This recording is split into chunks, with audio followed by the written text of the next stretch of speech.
공제 요소 쪽으로 보시면 돼요. 이제 그 간접 지급에까지는 다 살펴봤고, 이제 배워야 될 거는 바로 공제 요소인데, 이 공제 요소까지 학습을 하고 나면 실제 지급 가격이 완성이 된다. 이렇게 보시면 되고, 그래서 공제 요소 파트를 한번 살펴볼게요. 결국에는 이 공제 요소라고 하는 거는 어떤 개념이냐면, 실제로 지급할 거나 지급해야 할 총 금액이라고 하는 그 PAPP라는 금액 안에 우리나라에 도착하는 그 시점에서 밸류를 딱 봤더니 이거는 이 물건을 그 당시에 가치를 구성한다고 보기는 좀 어려운 거 아닐까? 라고 하는 비용들이 포함되어 있을 수 있다는 거예요. 그러면 그런 비용들은 적당하게 발라내서 빼줘야, 그래야 그 물건의 진짜 밸류 가치를 산정할 수 있다라는 취지예요. 그렇기 때문에 공제 요소는 결국에는 뭐 한다? 과세하지 않겠다라는 취지죠. 그러니까 과세하지 않는다는 거는 지금까지 우리는 계속 간접 지급에 가산 요소 이런 식으로 업되는 올라가는 것만 배웠는데, 이제는 내려가는 걸 배워야 되잖아요. 그러니까 내려가는 거는 세관 공무원 입장이라면, 만약에 지금 관세사 합격하시고 나서 분명히 세관 공무원 시험 봐서 가신 분들 되게 많다 했잖아요. 저희 동기 중에서도 꽤 많이 갔어요. 그래서 되게 많이 가는데 세관 공무원이 됐다고 생각하고 공제 요소를 바라보면 어떨 것 같아요? 과세가 낮아지는, 그러니까 징세가 납부해야 되는 세금이 낮아지는 거죠. 그러면 국가 입장에서 봤을 때는 유쾌한 일이 아니지 않아요? 그쵸? 유쾌한 일이 아니니까 이게 엄청 호락호락하지는 않을 것 같다라는 그 인식, 느낌이 있으셔야 돼요. 그래서 호락호락하지 않다는 게 뭐 무조건 안 빼주겠다 이런 게 절대 아니고, 그 증빙이 빡세게 돼야 된다는 거죠. 무슨 증빙이 돼야 될까요? 증빙이랑 항상 똑같아요.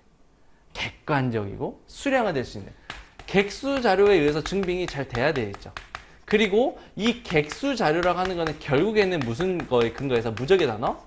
이게 일반적인 인정된 회계 원칙에 의해서 적당하게 만들어 줘야 되는 거예요. 내가 나는 회계 원칙은 그냥 나 이렇게 쓸게 해가지고 난 이게 끌려 해가지고 이렇게 막 이렇게 내버리고 이러면 안 된다는 거예요. 그런 것들은 공신력이 없잖아요. 그래서 이런 자료들을 내려가려면 해야 된다. 그래서 공제요소는 기본적으로 이런 취지에서 나온 금액이니까 결국에는 과세가 안 되는 부분이라고 생각하시면 되고, 그 다음에 또 하나 체크해 드릴게. 공제요소는 일반적으로 무역 관행으로 봤을 때 수입항 도착한 이후에 발생하는 비용들이 대다수예요. 그래서 적어드리면 일반적으로 모든 경우에 그렇지는 않겠지만 무역 관행을 우리가 살펴봤을 때 수입항에 도착을 하고 나잖아요. 도착한 이후에는 소유권이 보통 어디로 넘어가 버리는 경우가 많을까요?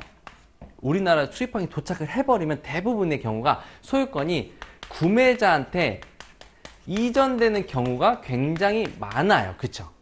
이렇게 구매자한테 이전이 되는 경우가 많으니까 이전이 되고 나서부터 발생하는 비용들은 사실은 아까 구매자 자기계산 비용에 나왔던 것처럼 물건의 그 당시의 가치를 구성하는 게 아니고 그냥 내가 나조차고 내 거니까 내가 투자하는 금액이라는 거예요. 자동차 사고 나서 내가 튜닝하는 것처럼 사고 나서 그렇게 이전되고 나서 하는 비용들은 다 공제 요소에 해당될 가능성이 굉장히 높다. 근데 이런 경우는 주의해야 돼요. 하나, 예를 들어서 소유권이 다 구매자한테 이질 가능성이 높은데 소유권이 우리나라에 도착하고 나서도 구매자한테 있지 않는 거래 조건들이 몇 개 있어요. 예를 들면 이런 거, 인코텀즈 배웠으면 이런 거였어요. DDP. 대부분이 뭐 턴키 조건. 턴키 조건 혹시 무역실무 시간에 배웠나요? 턴키? 이게 뭐죠? 턴키? 턴키는 이거잖아요. 이렇게 턴키. 이거는 키를 준, 옛날 원인이 이거였어요. 키를 내가 다 해놓고 너한테 키 딱 주면 너가 이거 키만 돌리면 작동할 수 있어? 이런 거예요. 턴키가. 그러니까 다 해준다는 거잖아요. 너는 키만 돌려? 그럼 바로 쓸 수 있는 거야 라는 게 턴키 조건인데, 이렇게 DVP나 턴키 조건이라면 그 키 돌리면 끝날 정도면 모든 게 다 처리되어 있다는 거잖아요.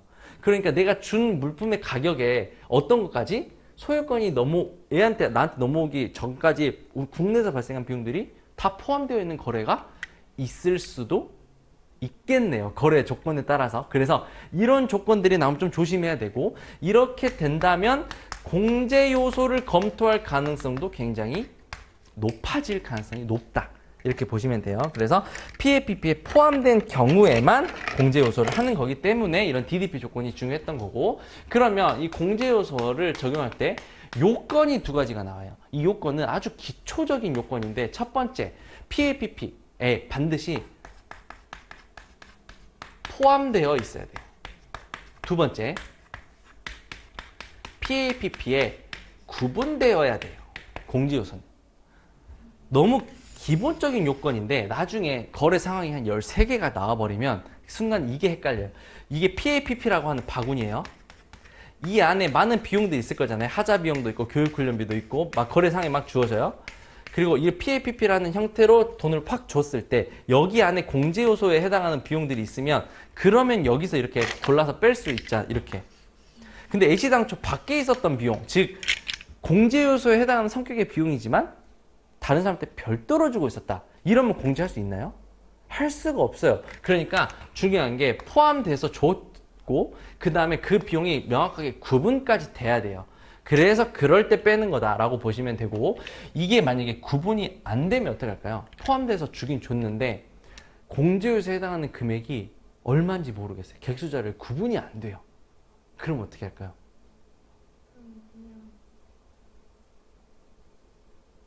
우리 첫 번째 이런 거 보죠. 가산 요소를 더하려고 할 때 가산 요소를 완성시키지 못하면 금액이 흔들리니까 거래가 배제했잖아요. 공제 요소는 어떻게 할까요? 공제 요소가 분명히 있는 것 같은데 못 빼겠어요. 금액이 확실히 하지 않아가지고. 그럼 어떻게 될까요?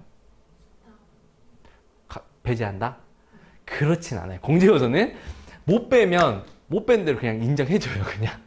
그러니까 못 뺀다고 해가지고 물품 가격이 흔들렸다 이런 건 아니고, 아 그럼 그것까지 포함한 게 물품 가격이었나 보네, 야 이렇게 보는 거예요 그냥.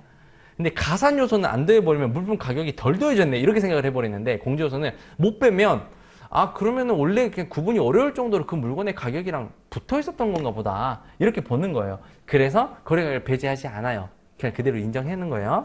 그래서 그것만 좀 체크하시면 되고,